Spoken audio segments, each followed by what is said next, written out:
So I didn't really have time to write a script for this video, so I'm going to basically wing it off the cuff. But a couple of days ago, Zul and his team at Counter-Strike Classic Offensive, which is a mod for Counter-Strike Global Offensive, which was basically aiming to restore the kind of fun, community, casual-driven experience of the original Counter-Strike games like 1.6 and Condition Zero and Source, and bring it into the ecosystem of Counter-Strike Global Offensive, right? So a lot of people were waiting for this mod for this exact reason, and it was in development hell for like, I think 8 years at this point, and there was this question which was basically, would Valve allow the team at Classic Offensive to release their mod on Steam?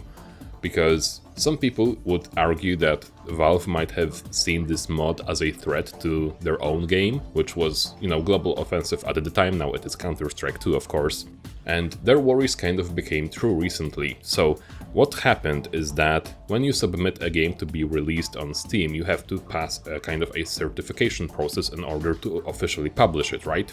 This process usually takes like 1 to 2, maybe 3 days at most, and in case of Classic Offensive, the mod was basically complete and ready to be released, so they have submitted it and they did not hear back from Valve. It also became known that Valve has stopped responding to their emails about 4 years ago, I think, which is a crazy amount of time, and they basically claim to have been unfairly treated by them. Now, in the recent statement, it was revealed that after all of that wait and time that they have, spent trying to finally get someone at Valve to respond to them and finally, certify their mod to be released, they didn't really hear anything back in terms of official response, but their mod was basically shut down from Steamworks without any explanation or warning, and it kind of paints a really bad picture for Valve, because in the past they were really supportive of the modding communities for their games, and it kind of has waned over the years. I mean, the Counter-Strike Global Offensive was the prime example because it was really not friendly for mods. So the treatment of Classic Offensive, I think, is kind of a symptom of how much Valve has changed over the years, because they are a very different company than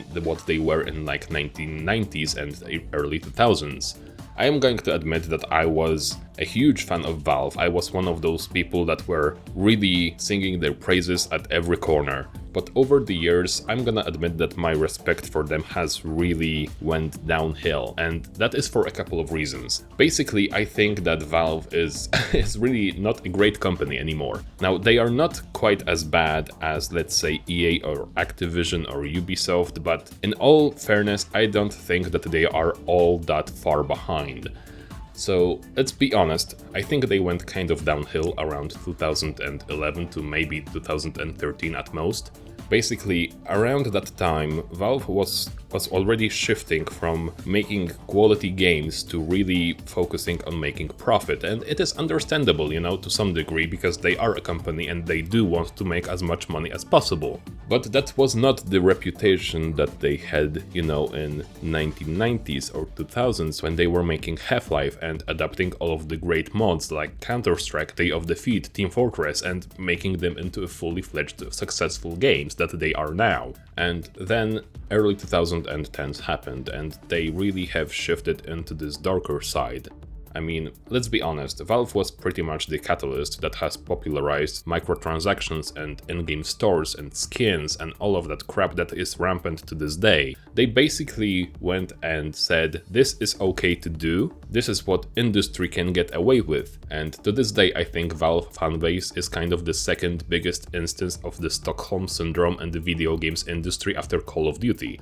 So they are really not short of having their own kind of plethora of scummy practices, right? And I'm not even going to get into the Steamworks and how they are screwing the developers with their cuts and fees on Steam, like they are making so much money of just the Steam marketplace alone.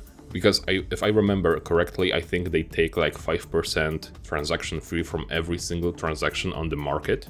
So basically what I'm getting to is that this kind of loops around, this is why I think Classic Offensive was shut down. I do think that they might see this kind of a mod as a threat to their profits, because obviously this would take away maybe not a huge, but at least a chunk of the Counter-Strike 2's player base and, take their attention away from all the cases and the in-game stores and skins and all the market transactions and all that money that is being funneled into their company right now. And even though I don't think it would really make a difference for them, I do think that they care enough about money to shut down a project like that. So yeah, that's the state of affairs with Valve, and you know, this whole goes a lot deeper than that, and I'm not going to get into that right now, but yeah, just wanted to share my thoughts, and hope that you are doing well, hope that you're safe, stay sexy, and I'm going to see you around.